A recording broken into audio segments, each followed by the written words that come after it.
We return now to Moldova, a country on edge and staring down the barrel of Sunday's high-stakes parliamentary election. And here to break it all down is Kerry, Longhurst, Professor at Civitas University. Good evening, ma'am. Hello, thank you for inviting me. Always a pleasure. To be clear, if I can start with this, is this a fight between the West and Moscow?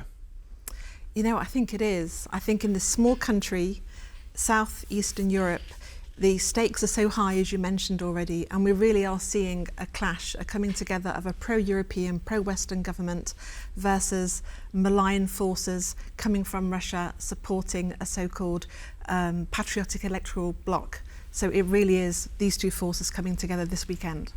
And I guess the question is, we've seen President Maia Sandu warn that the country's European future is at stake, that the Kremlin is threatening Moldova's independence.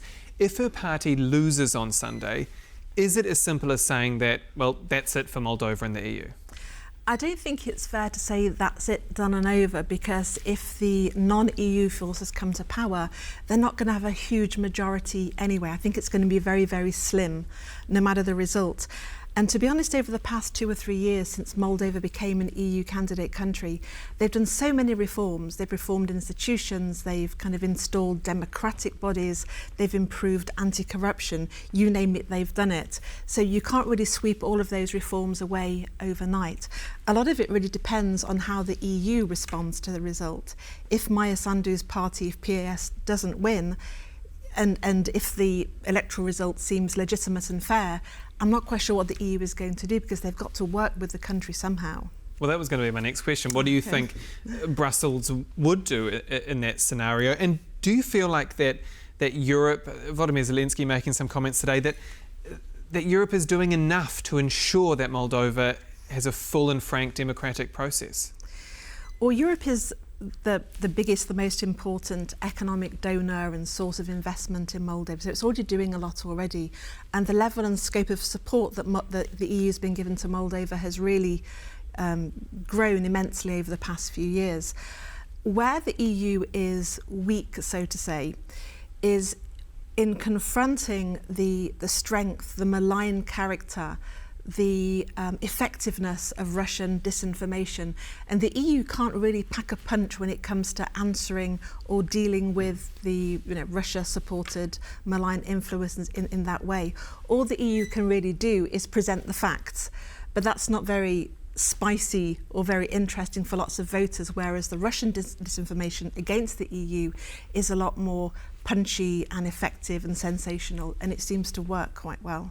Well, let's talk about disinformation, because there's so many allegations thrown around when it comes to Moldova. The Kremlin says NATO is plotting a Ukraine landing to occupy the country. Then you have Moldovan police arresting dozens accused of involvement in this plot to stoke violent disorder, allegedly backed by Russia. Yep. Has Moldova become a ground zero for Russian disinformation, and I guess by extension of that, for Russia's hybrid war? Yeah, I think that's a really good way of putting it. Again, a small country, the high stakes of the election, Russian disinformation, interference, whatever we want to call it, has just escalated over the past year or so.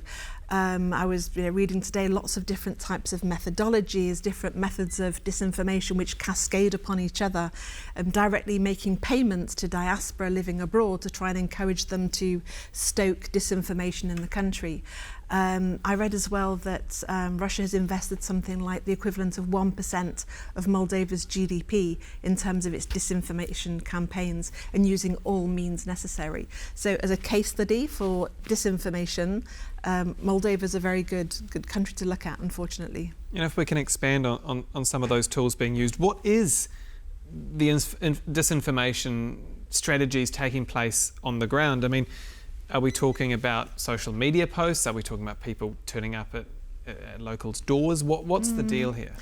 I think it's all of that and more. As I mentioned, one of the new tactics is getting in touch with Moldovans living outside of the country and trying to, pay them, encourage them to interfere with the process, to repost different social media stories, etc., etc. It's fabrication. Another few examples where they were taking a kind of deep fake approach.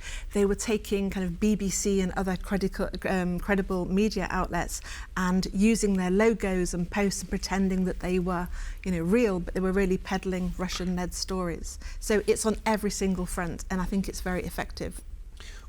Paint me a picture of what the fear here is of the pro-Russian parties. What happens if the pro-Russian parties win and are able to form some kind of a government? I mean, does Vladimir Putin sort of roll through the streets? Does Moldova maintain its sovereignty?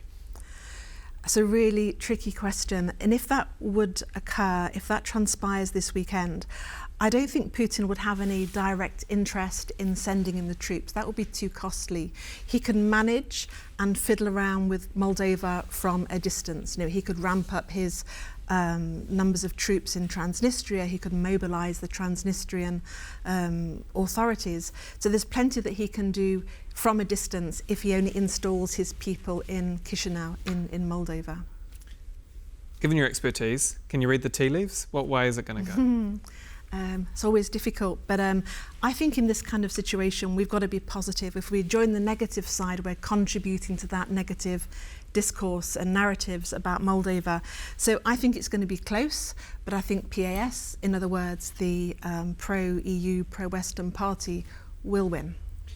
In saying that, the pro-European governing Party of Action Solidarity, the PAS, as you say, won a clear majority in 2021. Mm-hmm. Now it's looking much tighter. So is there an argument to be made that the pro-Russian parties have the momentum?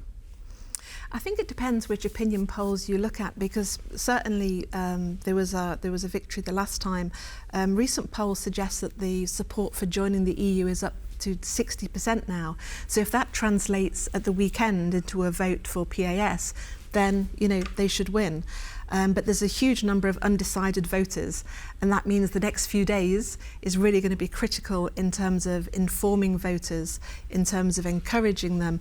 And like I said before, the Russians are very good at finding ways into turning minds and getting them in line with their views. Do you think the pro-European arm might just clip it? Yeah, I do, yes. I'm positive, and I know plenty of Moldovans, and I have my faith in them. Kerry Longhurst, Professor at Civitas University, thank you again. Thank you. And that's all for World News tonight. But don't go anywhere. On the Record with Adam Yasser is next. I'm Aaron Darman. Good night.